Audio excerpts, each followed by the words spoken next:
This is Mac OS Ken. Notes from Apple's One More Thing. It's Wednesday, the 11th of November, 2020. I'm Ken Ray, and this is news from Mac OS Ken.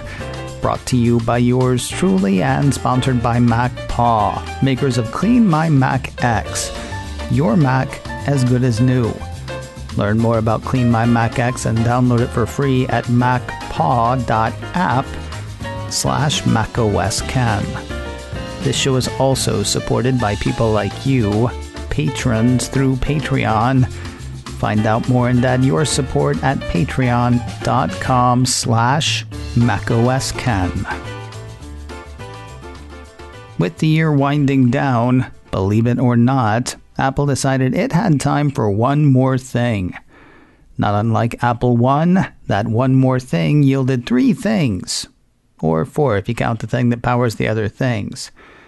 As had been expected, Apple used Tuesday's pre-produced One More Thing event to officially begin the Mac's transition from Intel processors to Apple Silicon. First out of the gate, the M1. A system on a chip, or SoC, that Apple says is optimized for Apple's most popular low-power systems where small size and power efficiency are critically important. So no iMac Pro on Tuesday. Extolling the M1's virtues was Johnny Srouji, Senior VP Hardware Technologies for Apple. Built employing the 5nm processor, Srouji says the M1 has 16 billion transistors. I'm no expert, but that sounds like a lot. It features an 8-core CPU, 4 geared for high performance, with the other 4 geared for high efficiency. While the high-efficiency cores don't do the heavy lifting, Srouji says each alone is as powerful as the current dual-core Macbook Air. M1 also features an 8-core GPU, yielding the world's fastest integrated graphics, according to Apple. M1 also features a 16-core neural engine capable of processing 11 trillion operations per second. Again, no expert. Sounds like a lot. When it comes to M1's speed, how fast are we actually talking? Well, a piece from Cult of Mac has Apple claiming that the combination of the new SoC and Big Sur's Rosetta 2 can run some Intel applications faster than running them on Intel-based Macs. Meanwhile, a piece from the Next Web has Apple saying that M1 Macs will start instantly from sleep, instantly in the way a relatively recent iPad or iPhone will start instantly. So what say we jam this bad boy into a few machines? The honor of introducing the first Apple Silicon Mac went to Mac product line manager Laura Metz. According to her, the M1 MacBook Air is up to 3.5 times faster than the previous generation, has up to 5 times faster graphics performance, is up to 3 times faster than the best-selling Windows laptop in its class, and is faster than 98% of PC laptops sold in the last year. Machine learning processes are 9 times faster, and the SSDs are up to twice as fast. One assumes that's thanks to the architecture, not because of the drives themselves. The machine provides 15 hours of wireless web, 18 hours of video playback, and twice the battery life when video chatting, which you should look better doing. That is thanks not to a better camera, but a better image signal processor. According to Ms. Metz, M1's image signal processor offers better noise reduction and greater dynamic range for sharper images and more detail in shadows and highlights, as well as improved auto white balancing and improved face recognition, enhanced by machine learning. All of this it does with no fan. Run silent, run sweet. Apple Insider called out a couple of changes to the MacBook Air's keyboard. Don't worry, we shouldn't be looking at a butterfly effect. The site says the function keys on the machine have a couple of change-ups. Gone are keys for launchpad and keyboard brightness. They've been replaced by dedicated keys for dictation, spotlight, and do not disturb. In addition to the swapped keys, the piece says Apple has also added the emoji globe icon to the function key on both the MacBook Pro and MacBook Air, perfect for typing at the top of your lungs. MacBook Air starts at $999, with memory and storage options to drive that price higher. Education pricing starts at $899. The new MacBook Air went up for order on Tuesday.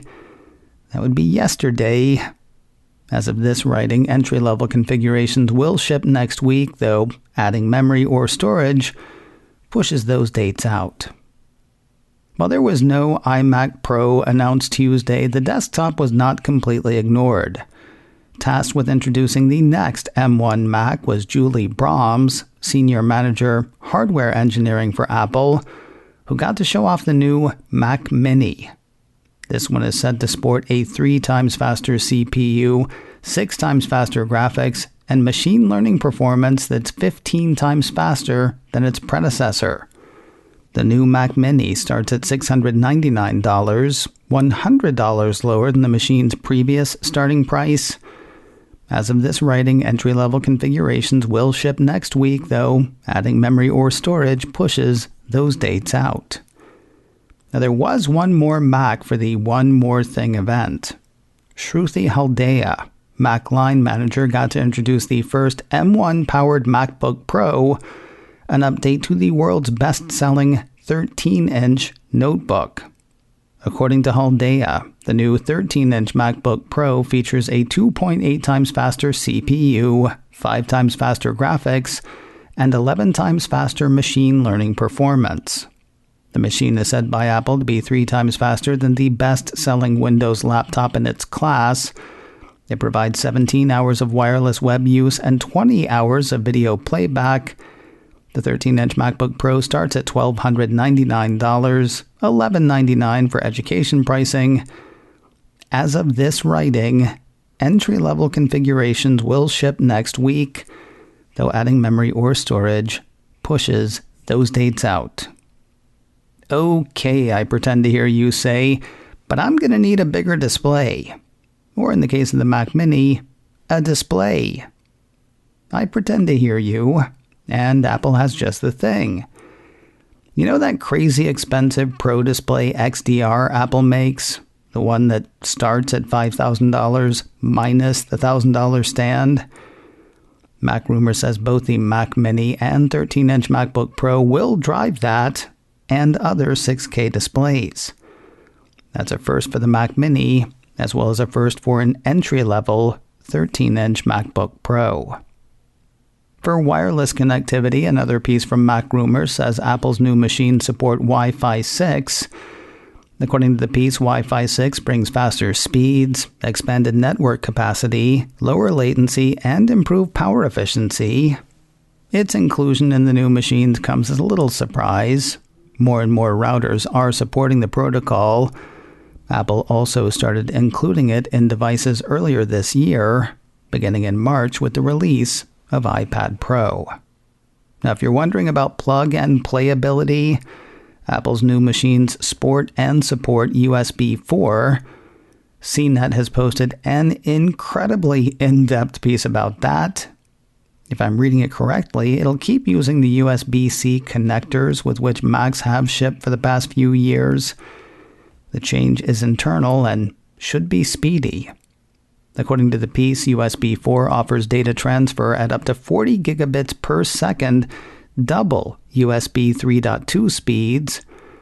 Not every device that supports USB 4 will hit that height, according to CNET, though one imagines the new Macs will aim for it. Now, if you're looking for extra graphics processing power, Tuesday's Macs are not the machines for you. Apple Insider says it has confirmed that the new Apple Silicon Macs based on the M1 processor will not support any external graphics processing units. Additionally, the piece says Apple has removed its preferred solution, the Blackmagic eGPU, from the list of compatible accessories for the Mac Mini, the MacBook Air, and MacBook Pro with Apple Silicon chips. This raises questions, such as, Is Apple saying the M1's GPUs are good enough? Is this an issue of compatibility with the M1 specifically? And will higher-end, more powerful machines bring back eGPU support? Now begins the waiting. One more thing in a moment. But first, a word from MacPaw, makers of Clean My Mac X. Clean My Mac X is all-in-one cleaning and optimizing software for your Mac. Clean My Mac X declutters your Mac and runs maintenance scripts to keep your Mac's performance at its peak. Of course, even the smartest utility may not know trash from treasure. Clean My Mac X gives you more control over apps and their files. You can find out what apps and programs you have on your Mac and uninstall those that you don't need. It's up to you. Who knows what's hidden on your Mac? Regular maintenance can be key to a clean machine. Take care of it with the push of a virtual button and Clean My Mac X. Learn more about Clean My Mac X and download it for free at macpaw.app/macOSCan. That's MACPAW, macpaw.app/macOSCan. That's macpaw.app/macOSCan for Clean My Mac X. And a big thanks to MacPaw for sponsoring today's show. Even if you're not in the market for a new Mac, there is something new for you this week. Ars Technica says Apple announced during Tuesday's event that macOS 11 Big Sur will be out this Thursday, the 12th of November. No need to be so formal, though. You can just call that tomorrow. Makes sense that it would be out relatively soon. The new Macs will ship with it, and as you may have heard, those ship next week. First announced at WWDC, Ars reminds folks of some of the changes on the way, including an iOS and iPadOS-like notification center panel on the desktop, changes to messages that echo changes seen in messages for iOS 14, improvements for maps as seen in iOS and iPadOS. Seriously though, they are not merging the operating systems. No idea why anybody would think so. Ars Technica does have a list of Macs that should be able to make the move. They include MacBook Air 2013 and later, MacBook 2015 and later, MacBook Pro late 2013 and later, Mac Mini 2014 and later, iMac 2014 and later, iMac Pro 2017 and later, and Mac Pro 2013 and later. With a new Mac operating system less than a day away, what better time to start accepting apps for it than less than a day ago? Apple Insider says Apple on Tuesday released the second macOS Big Sur 11.0.1 release candidate to developers. At the same time, it opened up app submissions for the new operating system. I have no memory for such details, but isn't that cutting it close? In case you missed it Tuesday or just want to see it again, a reminder, you can watch the One More Thing event on Apple's events page. That's at apple.com/events. It is up on YouTube, where one assumes it will live until the end of days. You can catch it through Apple's TV app on Apple TV, smart TVs, game consoles, and streaming devices. And finally, it is available as a podcast. Seriously, throw a rock and you'll probably hit something you can watch this thing on. Don't throw it hard, though, or you'll break that thing and then have to find something else to watch it on. Coming up in a few minutes, MacCast's Adam Christensen joins us today with his take on the One More Thing event. Topics include the new Macs, whether 16 gigabytes of RAM is enough, and whether in-person events are a thing of the past. Look for the show in a few minutes, wherever you get podcasts. A quick reminder about macOS Can Live. That is a thing I do on YouTube, 3:30 p.m. Pacific, 6:30 Eastern, Monday through Friday. Today will probably be reaction to yesterday's event. Won't know till I get there, though. Find out with me, won't you? 3:30 Pacific, 6:30 Eastern at youtube.com/KenRay. You can also catch the audio podcast, macOS Can Live, wherever you catch podcasts. macOS Can, brought to you by me and sponsored by MacPaw, makers of Clean My Mac X.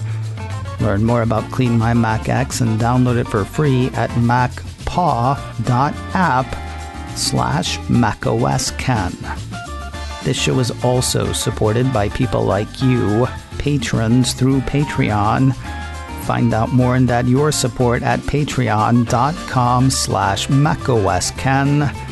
Advertising handled by Backbeat Media, online at backbeatmedia.com. You can reach me a couple of ways.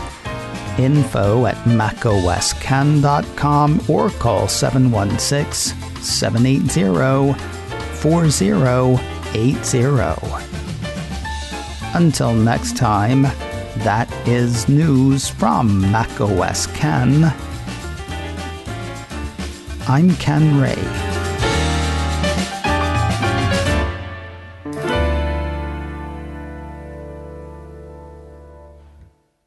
Ciao.